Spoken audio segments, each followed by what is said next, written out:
I didn't set out to find the truth that day. I was just trying to get out of my own head, trying to shake off the silence that had crept into my marriage like a fog. It was a Tuesday. Cold, dry air filtered through downtown Flagstaff like whispers from ghosts, and I found myself walking aimlessly after lunch, hands jammed into the pockets of my hoodie. That's when I saw her. Amanda, my wife, kissing another man in the corner window booth of Cafe Redwood, our cafe. Her hands were on his shoulders, leaning into him with that smile, that flirtatious tilt of her head I once thought was meant only for me. He touched her thigh like it was second nature, like he'd done it before. I didn't move. Not for a while. They didn't see me, and I didn't want them to. I just watched, as if I were looking into someone else's life. A stranger's tragedy. When she tilted her head and kissed him again, slower this time, I finally turned and walked. My legs didn't know where to go, but I walked. Past our apartment. Past the bookstore she always begged me to stop in. Past the dry cleaner where they still knew my name. I walked until I found myself leaning against a bus stop railing with my heart sitting like a brick in my chest. I didn't cry. I didn't scream. I didn't even feel rage. Not yet. That night, I sat on the edge of my bed, staring at the hardwood floor, trying to make sense of nothing. My laptop was still open on my desk, glowing with lines of half-finished Python. Amanda was in the kitchen, humming, as if she hadn't just made out with a man who wasn't her husband 6 hours ago. The door to my apartment buzzed. Ryan. He let himself in like he always did, tossing a six-pack on the table. Dude, you look like someone hit your dog with a truck. I didn't say anything. Ryan kicked off his boots and came closer. Ethan. His voice dipped. What happened? I didn't want to tell him, but the words dragged themselves out like wounded animals. I saw Amanda today, I said. She's your wife. I hope so. She was kissing someone else. In broad daylight. At Cafe Redwood. Ryan's jaw tightened. He looked at me for a long beat, like he was calculating how angry he was allowed to be before I broke. Shit, he finally said. Did you confront her? No. I just walked. He paced across the room and back again, grabbing 2 beers and handing me one. You need to get out of here. Seriously. This place is just gonna rot you if you stay. I took a sip, bitter and cold. Where would I go? He smiled, but it was the kind he gave me when he had a stupid idea. Black Hollow Lodge. It's in the Sierras. Whole groups heading up Thursday night. Snowboarding, drinking, bonfires. My mom's going too. She likes the place. I frowned. Your mom's going to a party lodge? It's not a party lodge, dude. It's a ski cabin. A bunch of us get cabins, some snowboard, some drink, some sit by the fire and read books. You can sit there and feel sorry for yourself while sipping scotch and pretending to be literary. It'll be perfect. I stared at the beer can in my hand. My palms were sweating even though the apartment was cold. I don't know, man. What if she already did, he cut in. Amanda made her move. Now you make yours. Even if it's just walking away for a while. He was right, and I hated how easily the truth cut. Ryan clapped me on the shoulder. Pack a bag. We leave Thursday at 8. My mom and I will swing by. Don't punk out. I sat in silence long after he left. Amanda came to bed eventually, her body warm against mine under the blankets, her breathing steady like nothing had changed. She didn't mention where she'd been. I didn't ask, but I didn't sleep either. Instead, I imagined snow. Not the kind we get in Arizona, the icy slush that melts before noon. Real snow, blanketing everything in white. Smothering sound. Cleansing. The kind that makes the world look different when you wake up. Maybe that's what I needed, to let everything freeze and die and be buried under a few feet of cold silence. And maybe, just maybe, in the middle of that silence, I could hear myself again. The drive into the Sierras started before dawn. Ryan had barely knocked when I opened the door, backpack already slung over my shoulder. He blinked at me. Well, you look alive. Barely, I muttered, tossing my duffel in the back of his SUV. His mom was already in the passenger seat, Caroline. I'd only met her twice, both times briefly. Once during college move-in week, when she helped Ryan unload a plastic tub full of Red Bull and socks. The second, at his dad's funeral. She hadn't said much, just held Ryan's hand and stared ahead like she was seeing something no one else could.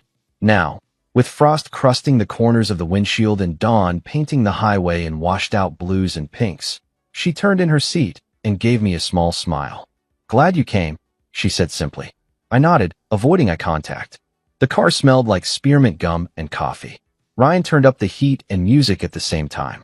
Indie folk spilled from the speakers, soft guitar and melancholy voices I couldn't name. It fit, somehow. We climbed for hours, from dry desert brush into the thick forests that draped the lower Sierras. Pines towered like spires, their needles catching the morning light. Snow clung to their branches, quiet and weightless. I rolled the window down and let the cold whip through my hoodie. It felt like punishment. I welcomed it. Black Hollow Lodge sat at the end of a winding road barely wide enough for one car. The place was more sprawling than I expected. Rustic, sure, but elegant in that purposeful, hand-carved, expensive-as-hell way. Log beams, stone chimneys, iron lanterns flickering above each cabin door. Ryan whistled. See? Told you this place would slap. We parked next to a row of Jeeps, Subarus, and one comically large truck that had antlers tied to its grill. Laughter rang out from the main lodge, a wide building with a steep roof and a front porch lined with rocking chairs. Somewhere in the distance, someone shouted, "Send it," followed by a thud and howling laughter.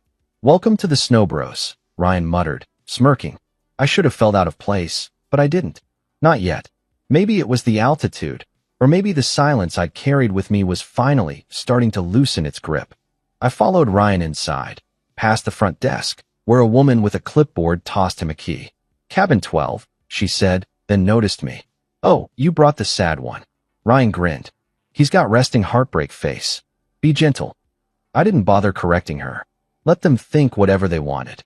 The interior of the main lodge was everything you'd expect. Fire crackling in a massive hearth, the scent of cedar and coffee, boots clomping across hardwood. 2 dogs lounged near the fireplace like they owned the place. A group of snowboarders crowded around a table, arguing over runs and passing around a flask. Caroline, however, peeled off immediately. She didn't make a sound as she walked, somehow gliding across the room, a book already in hand. She settled by the window, tucking her legs beneath her on a leather armchair. Her fingers curled around the spine of the book, but her eyes weren't on the pages. They were on the snow. She looked like she belonged there. Still, composed, untouched by the chaos around her. I don't know why I kept watching her. Later, Ryan and I dumped our bags in cabin 12, a cozy 2-bedroom setup with thick quilts, a kitchenette, and a fireplace that didn't work unless you knew the trick, which he of course did. We cracked a couple beers. He threw one at me from the fridge and cracked his own. "To forgetting Amanda," he said, raising the bottle. I clinked it silently. Didn't drink. Just held it and let the chill seep into my fingers. "Seriously, man," Ryan said after a moment. "This week's not about her. It's about you. You get one rule. No texting her. No stalking her socials. No imaginary conversations in your head where you get the last word." I exhaled. "What about imaginary sex with her replacement? That is very much allowed." He grinned, but I couldn't even fake a smile. Amanda's face lingered in the back of my mind like a watermark. I remembered the way her lips moved when she lied. How smooth it was, the ease of betrayal. Ryan left for the slopes by noon, helmet under one arm, and a group of loud friends dragging him away like a human tornado. I didn't go. I told him I was tired, which wasn't a lie. But mostly, I didn't want to be around anyone who didn't know what it felt like to be gutted from the inside out. I went back to the main lodge. Caroline was still there. Same chair, same book, same half-drunk cup of tea. She glanced up as I walked past. "Join me," she said softly. I paused. She didn't look like a mom. Or rather, she didn't act like one. She was tall, sharp-eyed, her silver blonde hair pulled back into a knot that gave her an air of control. There was something practiced in the way she sat, like she was always ready to leave or fight or both. I sank into the chair beside her. She didn't ask what was wrong. She didn't need to. Outside, the snow started to fall again, soft and silent. Inside, for the first time in days, my pulse slowed. The morning sun had teeth. Sharp, white teeth that bit through the cabin windows and dragged me awake with the weight of too much silence. Ryan was gone, his bed cold, the snow gear missing from the rack near the door. The faint echo of laughter filtered through the pines outside, mixed with the distant crunch of boots on snow. The snowboarding crew had left early. I moved slowly. My body wasn't sore, but my thoughts were.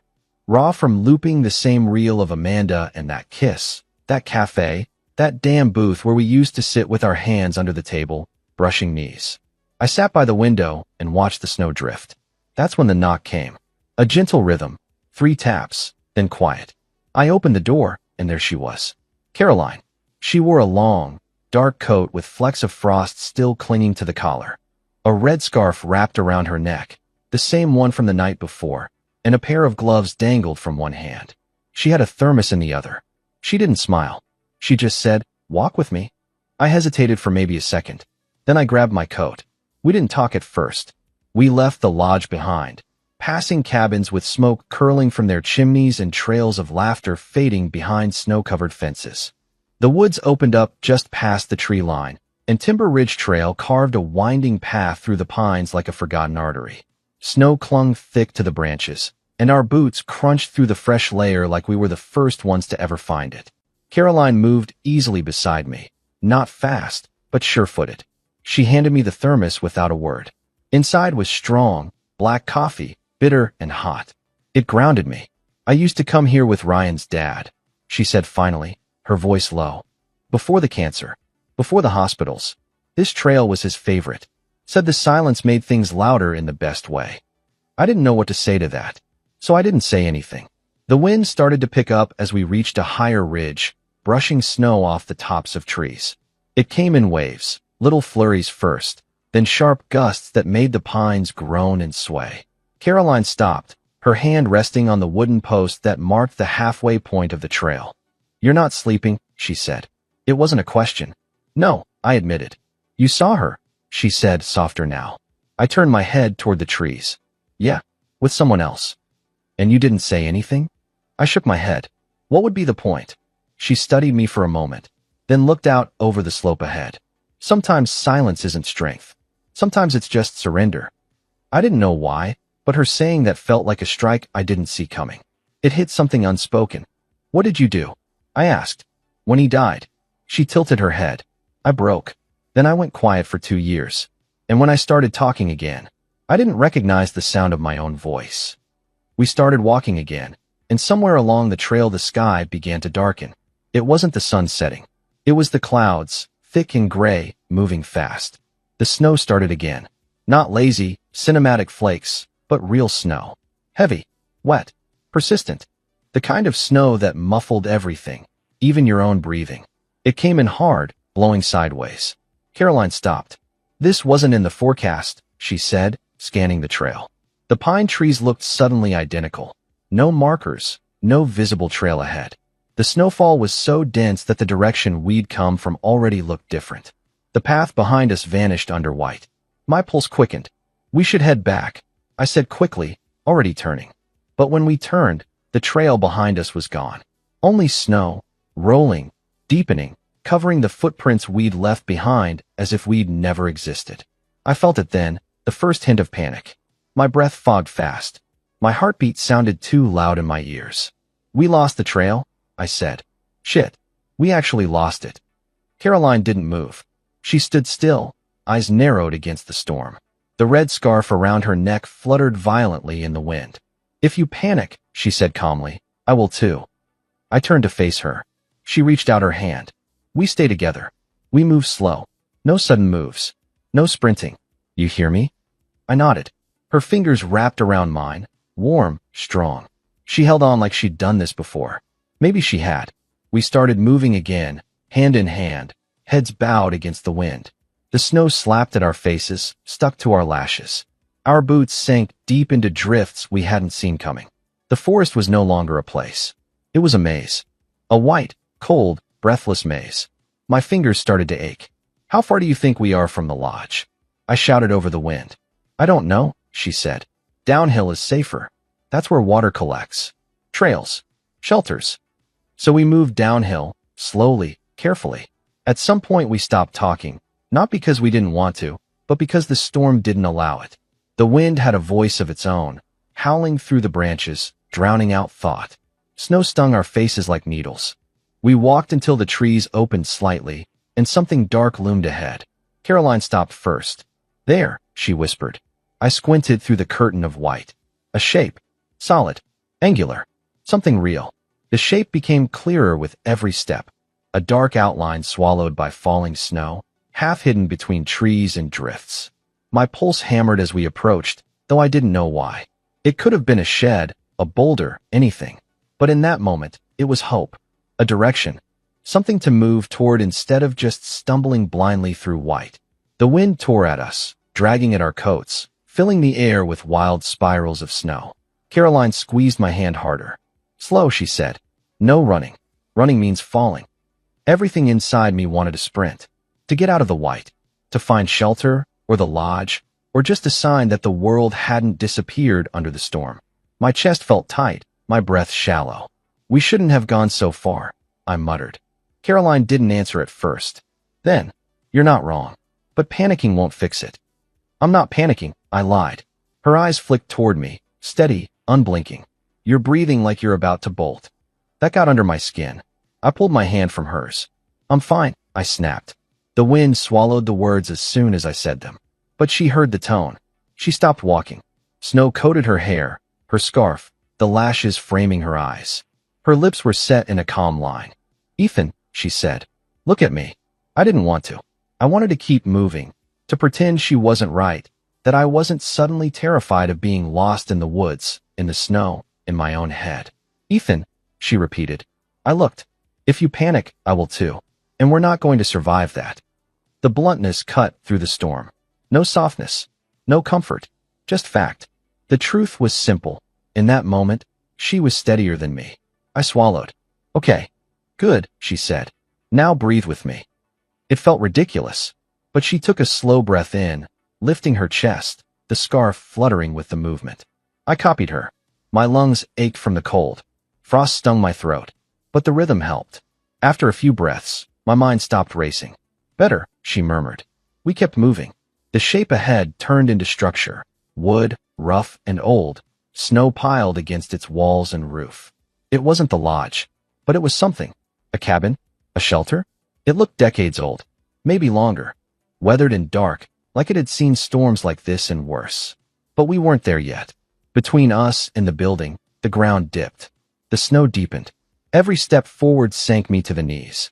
Caroline moved first, careful, deliberate. I followed, though every instinct still wanted to run.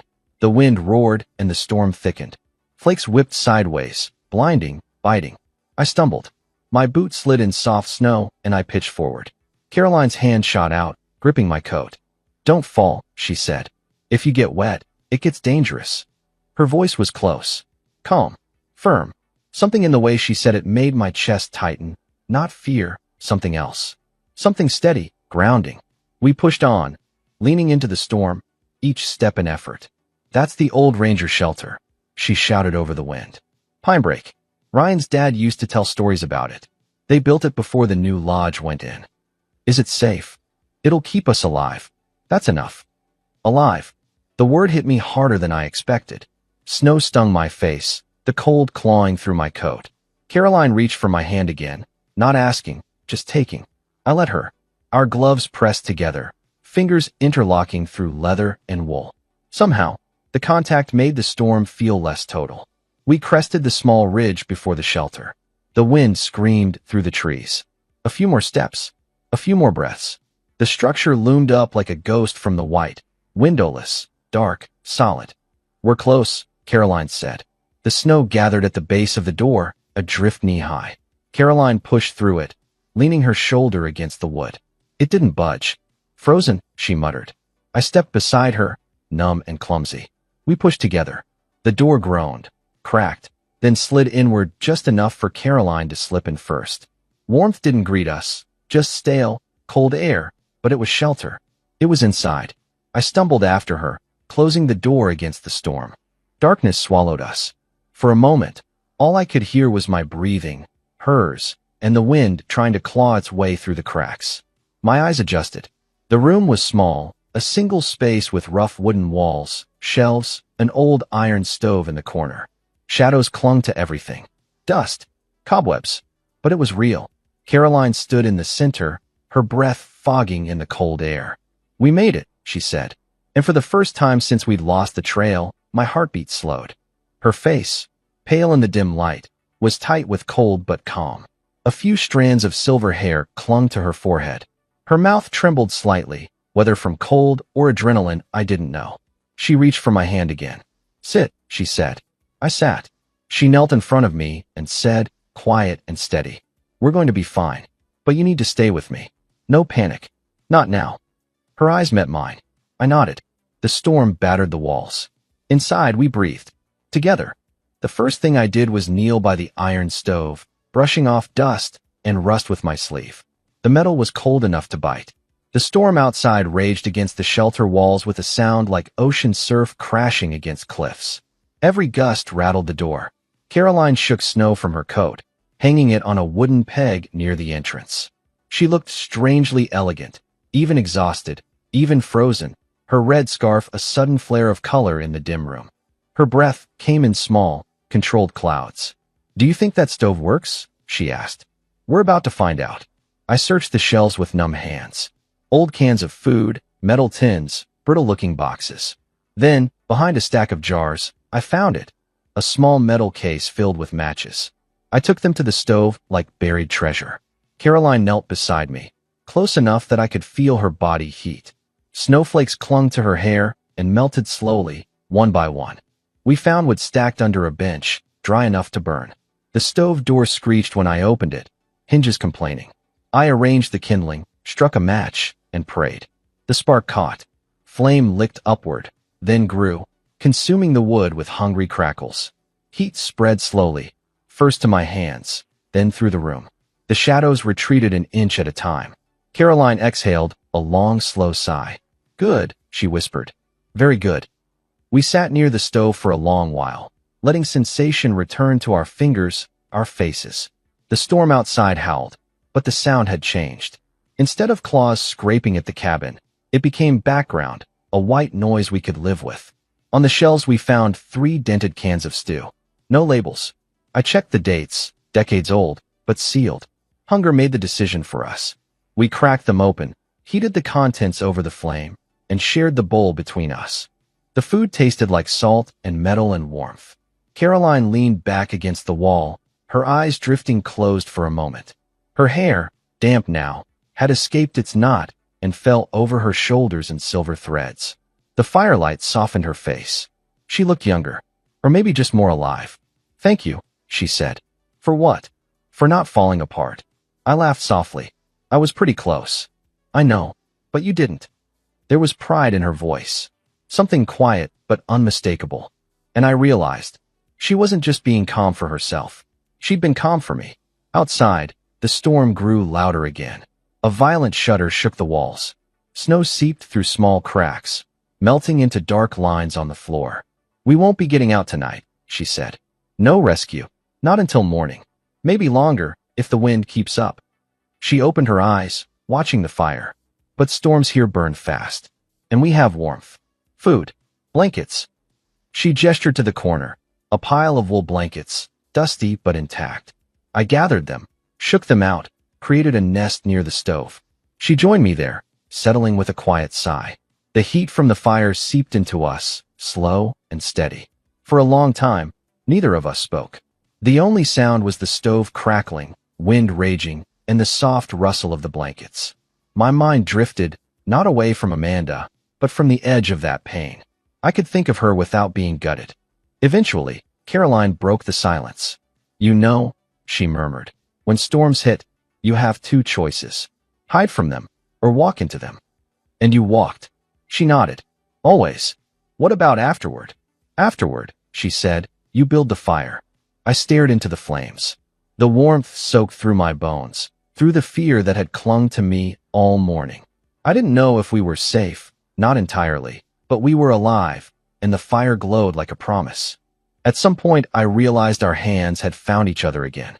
Not abruptly, not dramatically, slowly, almost without thought. Her fingers were warm now. Somewhere outside, a tree cracked under the weight of snow. The sound echoed like a gunshot. Caroline didn't flinch. "You're thinking about her," she said. "Yes. And you're wondering what this means." I nodded. "She betrayed you," Caroline said. "You're allowed to be wounded, but don't let it define you." There was no judgment, only clarity. She leaned her head back against the wood, eyes reflecting firelight. You don't need to be strong tonight, she added. You just need to be here. The words settled over me like another layer of warmth. We shared the blanket. The wind screamed outside, but in the shelter, the world felt small and contained. Her shoulder brushed mine. The heat from her body spread into me, as real as the fire, as necessary. We didn't speak again. We just breathed. The storm raged. But inside Pinebreak Shelter, there was fire and food, and the strange comfort of another heartbeat close enough to hear. And for the first time since the cafe window, I didn't feel alone. The fire had burned down to low orange coals. Outside, the storm had settled into something softer. No less cold, but quieter now. Snow still tapped against the wood like fingers drumming on a table. But the wind was tired. Or maybe we were. We lay side by side on the floor, backs pressed to the worn planks, sharing one of the heavy wool blankets we'd found in the corner. The shelter creaked with every gust, but the stove kept breathing warmth into the air, the metal pinging as it cooled between stokes. Caroline shifted beside me. Her head turned just slightly, and I felt her watching me. Do you want to talk about her? She asked. The question landed gently, like everything she said, not pushing, not expecting. Just a hand held out in the dark. I stared at the ceiling beams. Not really. All right. She didn't move. Didn't look away. I exhaled. But I probably should. She waited. I took a breath. She wasn't always like that, I said. Amanda. I mean, if you asked anyone, they'd say she was this warm, loyal person. She had this laugh. Loud, infectious. It used to be the best part of my day. Caroline nodded, but didn't interrupt. I guess. Maybe I missed the signs, I said. Or maybe I didn't want to see them. I don't know. We started growing apart a year ago. Nothing obvious. Just, things stopped connecting. Did you ask her why? I swallowed. Yeah, once. She said I'd changed. Said I wasn't present anymore. That I was just living beside her instead of with her. Caroline shifted again, propping herself up on one elbow. Her face was lit by the fire, shadows flickering across her cheekbones. And were you? She asked quietly. I thought I was doing the right thing. I took a full-time dev job so we could have a more stable income. I stayed late at work. I came home exhausted and still made dinner half the time. But she didn't see that. She saw what she wanted to see. Or maybe I stopped seeing her too. I turned my face to the ceiling again. I walked past that cafe, Caroline, and she was sitting in our booth. The booth we always used to share. She was laughing, her hand on his. Like I'd been replaced, cleanly, without mess. She was quiet for a long moment. Then, it's never clean. I looked at her. She was still leaning on her elbow, watching me, hair falling forward over one shoulder. The firelight caught in her eyes, not gleaming, just present. My husband, she said softly, died 5 years ago. We were together almost 20. Ryan was 16. I listened. Cancer, she said. Fast. We didn't know until it was stage 4. He had 6 months, maybe. But he made it 4. Her voice didn't break. Not once. We tried to pack in everything. Bucket lists. Vacations. Laughing like idiots. But at night, when he thought I was asleep, I'd hear him crying in the bathroom. Not for himself. For me. For Ryan. For what he was leaving behind. I sat up slowly. Caroline, I've never told anyone that, she said, her voice like snow falling on wood. Not even Ryan. We sat there in the firelight, surrounded by silence and ash and everything we hadn't said to anyone else. You must have been strong for him, I said. No, she answered. I was just stubborn. I kept moving. After he died, I filled every minute of every day. I volunteered. I picked up projects. I taught yoga even though I hated it. I thought if I stayed busy enough, I wouldn't feel the silence. I stared into the coals. Did it work? No, but it gave the illusion of progress. That's what grief does. It lets you lie to yourself until you're ready to hear the truth. I didn't know I was shivering until she reached over, pulling the blanket tighter around us both. Her hand lingered on my arm. You don't need to be strong tonight, she said, almost in a whisper. Not with me. I let those words in. I didn't argue. I didn't deflect. I just let them in. I looked at her again, really looked, and I saw her not just as Ryan's mom or the calm woman with a book by the window, but as a person who'd stood in fire and walked out the other side, quiet and scarred, and still breathing. I don't know what happens next, I admitted. No one does. And I'm scared I won't feel anything again. Not really. That I'll be stuck in this numb place. Forever. You won't, she said. You're already feeling something. Right now. Our eyes met. It wasn't fireworks. It wasn't a movie moment. But it was real. Her fingers grazed mine under the blanket. I don't want to be alone anymore, I whispered. You're not.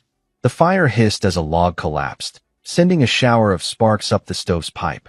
We moved closer, not desperately, not hungrily, but instinctively. Her head rested against my shoulder. Our hands stayed connected.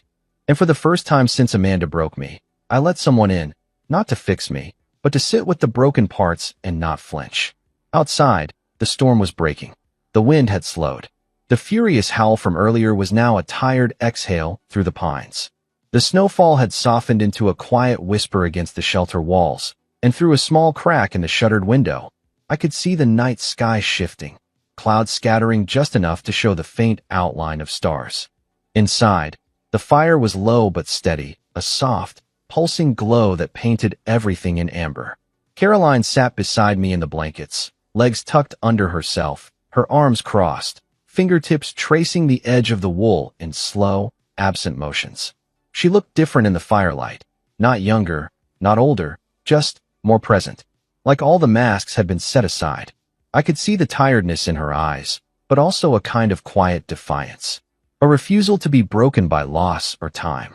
Neither of us had spoken in a while. We didn't need to. There was a comfort in the silence, a rhythm in our breathing, our proximity, the way our bodies unconsciously leaned toward each other like trees bent toward sun. But the moment was shifting. I could feel it, and I think she did too. Her fingers brushed mine again under the blanket. Not accidental, not searching, just aware. A small, steady contact that grounded us both. I turned toward her. Her eyes were on me already. The kind of look that sees without asking. That doesn't flinch when it meets pain. That says, I know what it's like to lose something that mattered. And I'm still here. Something in my chest tightened. Not grief. Not longing. Just human need. Quiet and complicated. I didn't rush it. I didn't move fast. I reached up, gently, and brushed a strand of her hair back behind her ear. She didn't stop me. She didn't speak. Her breath caught slightly, just enough to tell me she felt it too. The fire cracked beside us. And then, carefully, without words, I leaned in. Our lips met in the hush between heartbeats. It wasn't urgent. It wasn't wild. It was warm, and grateful, and alive. Her lips were soft, and slightly chapped from the cold. She tasted like heat and winter and something I couldn't name. There was no desperation in it. No need to fill emptiness or mask sorrow. It was connection, simple and real. We kissed slowly, like time didn't matter. And when we finally pulled apart, neither of us spoke. There was no need to define it. No need to explain. Our foreheads rested together, breath shared, eyes closed. In that small cabin in the middle of a storm-torn forest, something opened between us. Not romance, not rescue. Just the beautiful, impossible reality of being seen. Caroline pulled the blanket tighter around us and laid her head on my shoulder. I curled my arm around her waist, not possessively, just close. We lay there listening to the wind wind down, like it, too, had nothing left to rage about. Ethan, she said quietly. MH. That kiss wasn't about Amanda. I nodded against her hair. I know. And it wasn't about loneliness. No, I said. It was just now. Her fingers laced with mine again. We lay in the hush of firelight and cooling metal, tangled in warmth and the aftermath of something small but undeniable. She didn't ask what would come next. Neither did I. Because for the first time in weeks, I wasn't living in the past or fearing the future. I was right here, in the middle of nowhere, beside a woman who kissed like she meant it, with snow melting on the roof and my heart beating slow for the first time in days. Eventually, Caroline's breathing changed, deepened, slowed. She was asleep. I watched the fire die down, coals glowing like tiny suns beneath the ash. And I let the silence hold me. I woke to the sound of rotors. At first, it threaded through my dream, some far-off mechanical bird, distant and unreal. Then it came again, louder, more insistent, real. The cabin trembled faintly, dust dancing from the rafters. Caroline stirred beside me. The fire had gone cold, down to its last breath of heat, but sunlight had slipped through the gaps in the shuttered window, golden, pale, alive. The storm had passed. We both sat up at once. Helicopter, I said, blinking toward the noise. Caroline was already moving. She pulled on her coat, tied her red scarf quickly, her fingers efficient, movements brisk. The warmth of last night still lingered in the air between us, but something had shifted. I felt it as soon as she stood. The world was coming back, and with it, all the distance we hadn't needed inside that shelter. Search and rescue, she said, brushing her hair out of her face. Ryan must have called it in. Of course, Ryan. I'd forgotten, briefly, that there was a world outside the cabin. Friends, family, expectations, consequences. I stood, shaking the stiffness from my legs. The boots I'd left by the door were cold, but dry. I slid them on and followed Caroline outside. The air was sharp, clean, electric with post-storm clarity. The trees were coated in glistening white, and the sky overhead stretched a blinding blue across the ridge. And just above the treetops, a white SAR chopper hovering, circling, scanning. We stepped into the clearing, waving our arms. The helicopter dipped slightly, spotted us. Relief hit me hard and sudden. It flooded my chest with something close to dizziness. We were going home, but I wasn't sure how I felt about that anymore. By the time the rescue team landed half a mile downslope and snowmobiles approached, Caroline had shifted fully into another version of herself, composed, practical, reserved. She thanked the lead responder, explained the hike, the storm, our decision to shelter. Her voice was calm, her touch light. Her gaze didn't linger. I stood nearby, watching her transform. And it stung quietly. Ryan was the first familiar face to break through the line of snowmobile engines and helmets. He sprinted across the clearing, eyes wide, arms out. "Mom," he shouted. Caroline barely had time to brace herself before he threw his arms around her. I stepped back, gave them space. "Jesus," Ryan said into her shoulder. "We thought. God, we didn't know if you guys were." "We're fine," she said softly. "Just lost the trail." He looked at me over her shoulder and nodded, grateful. "Thank you, man. Seriously." I nodded back. We stuck together. The medics checked us out, shining lights into our eyes, offering water and hot packs. No one asked too many questions. Maybe they assumed we were just two hikers caught in the storm. Maybe they didn't need the details. By the time we were seated in the helicopter, helmets on, buckled tight, I realized Caroline hadn't looked at me once since Ryan arrived. Not once. She sat across from me in the cabin, her scarf tucked neatly into her coat, her hands folded over her lap. She smiled at the pilot, laughed gently at something Ryan whispered. But me? Nothing. Not coldness. Not rejection. Just distance. The same woman who had kissed me in firelight, who had shared breath and silence and hands under wool blankets, now sat like none of it had happened. I should have expected it. We were back in the world now. And in the world, I wasn't hers to hold, and she wasn't mine to need. Still, when our eyes met, just once, as the chopper lifted from the snow-covered ridge, I saw it. That look, the one that said, "I remember." No promises, no apologies, just memory. The flight back to Black Hollow was short, but it felt longer. By the time we touched down, the parking lot was full. SAR trucks, resort staff, a few guests milling around nervously. The sky was clear, sun warm against the roof of the lodge, the world blissfully unaware that I wasn't the same person I'd been 24 hours ago. Ryan helped Caroline down first. She brushed off her coat, gave a small wave to the team, and walked straight into the lodge like nothing had happened. No dramatic exit. No lingering glance. Just gone. I stood on the tarmac for a minute longer, letting the cold bite my fingers. The ache in my chest wasn't sharp, just hollow. Ryan clapped a hand on my shoulder. "I owe you," he said. "Whatever happened out there, thank you for keeping her safe." I forced a smile. "She kept me safe." He tilted his head. "Yeah, that sounds like her." I didn't tell him about the shelter, or the fire, or the kiss. I didn't tell anyone. Because some things don't survive daylight. Not because they aren't real, but because they're meant to live in another kind of light. A quieter one. Later, I walked to the back of the lodge alone. The snow was melting along the railing, leaving dark patches of wood where the sun warmed the grain. I found the place where she'd sat that first night, book in hand, eyes full of observation. The chair was empty now, and in the silence, I heard the words she didn't say when the rotors came. We had a moment. And moments don't need witnesses to be true. I didn't say goodbye to Caroline when I left Black Hollow Lodge. Ryan offered to drive me back to Flagstaff, but I declined. I needed the solitude, the silence. I rented a car and took the long way down from the mountains, winding through the early melt, past bare branches glazed with ice, snowbanks receding into muddy earth. The sun followed me the entire way, but it didn't bring warmth. Not the kind I wanted. When I walked into our apartment, Amanda was in the kitchen. She looked up like she'd seen a ghost. "Oh," she said, startled. "You're back." I nodded. There was no embrace. No questions. Just a few seconds of silence where everything passed between us. The weight of her guilt, the emptiness in my chest, the final unraveling of what we'd been. I took off my coat, hung it on the hook, and walked into the bedroom. She followed. "I didn't know if you'd want to talk," she said from the doorway. "I don't." She exhaled, not from relief, not from pain, just habit. She looked down at the floor and folded her arms. "I'm sorry, Ethan." I sat on the edge of the bed. "Are you sorry I saw it? Or sorry you did it?" That landed. Her face fell just slightly. "Both."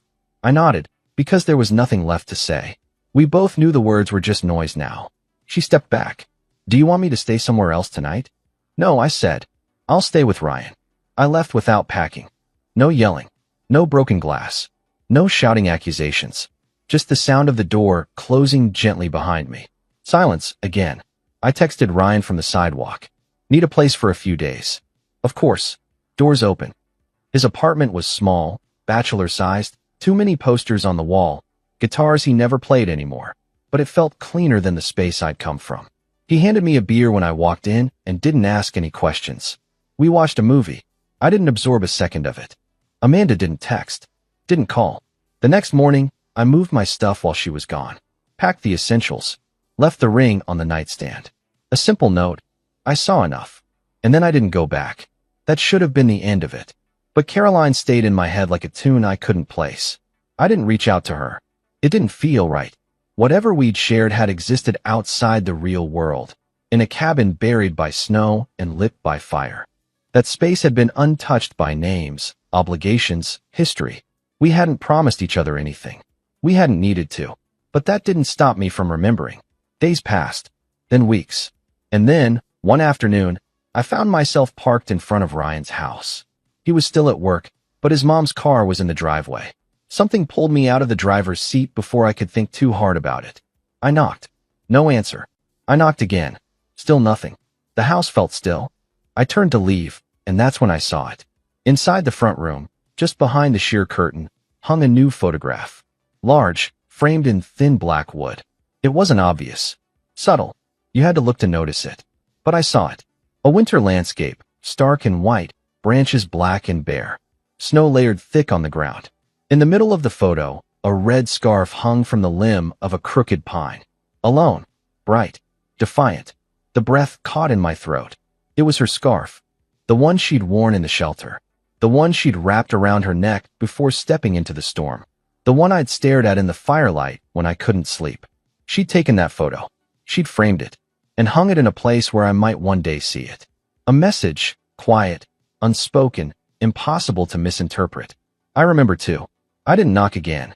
I just stood there in the cold for another minute, staring through the window, heart rattling with something that wasn't grief. Something almost like peace. I walked back to my car, sat behind the wheel, let the heater blow stale air into the cabin. No text came. No calls. She didn't need to say anything. And neither did I. Sometimes, all that's left is memory. But if it's true, if it mattered, then it lingers. That photo wasn't nostalgia. It was acknowledgement. She'd left a piece of that night in plain view. Not hidden, not dramatized. Just there. A red scarf, hanging in a field of snow. It had been months.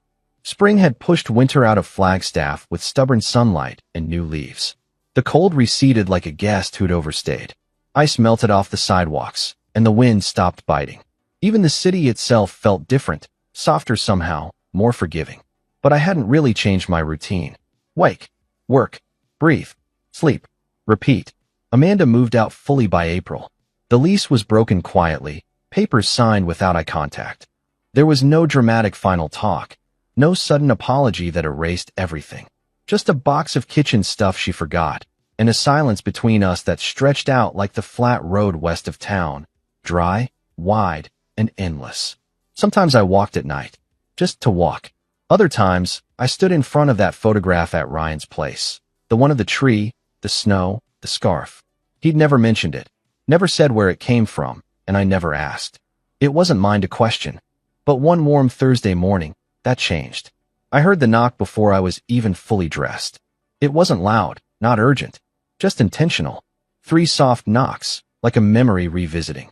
I opened the door to find no one there. Only a box, wrapped in brown paper, tied with twine. No return address. No label.